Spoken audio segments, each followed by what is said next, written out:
Go ahead. Well, I just wanted to say something kind of personal. I do think we have to start house cleaning in our own culture, the LDS culture.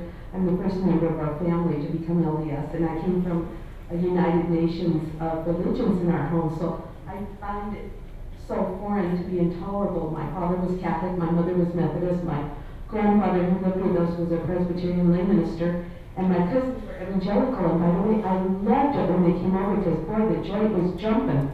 When we sang those religious songs, oh man, it was great.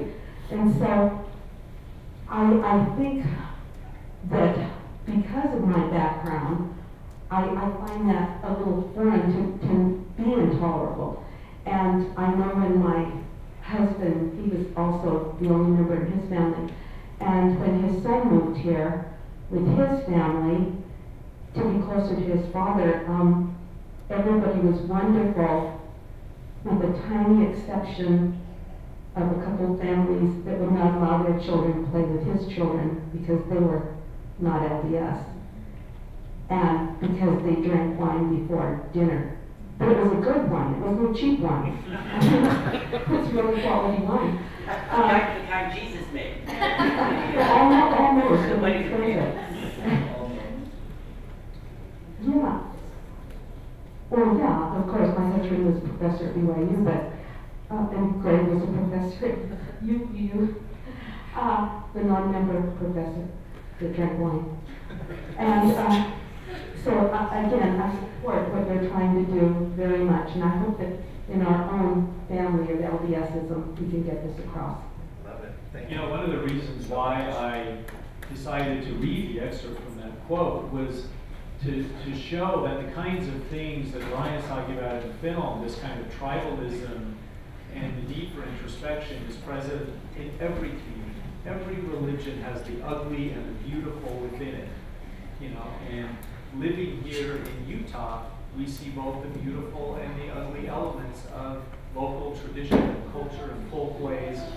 And so it's not completely unsensible for a person to be concerned about the role Romney's religion will play in his political life when you have elements within Latter-day Saint culture, as you would with elements in the evangelical culture if Mike Huckabee got elected, as to how that relationship would be maintained, because oftentimes there's a kind of wink and a nod, you know, where, oh yeah, Romney has to say this or that, or Huckabee has to say this or that, or Kennedy had to say that in order to get elected, but we know that once he got in the White House that, you know, righteousness would endure, he would confound his enemies, and Mormons would finally get theirs, you know, after all these decades of persecution.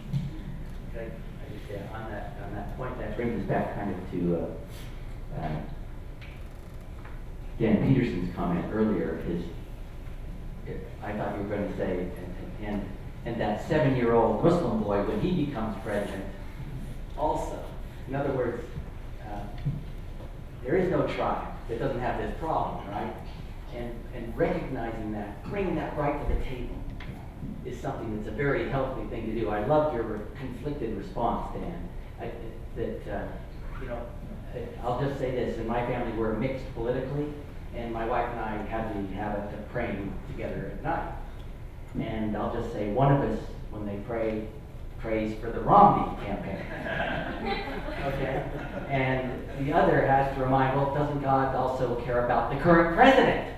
You know, it's that wonderful moment, literally in prayer, where you realize, go, you know, who should I be praying for here? It's a great moment of reality when you wrestle with that. I don't want a Sharia guy running this country, and yet I want him to be able to be elected.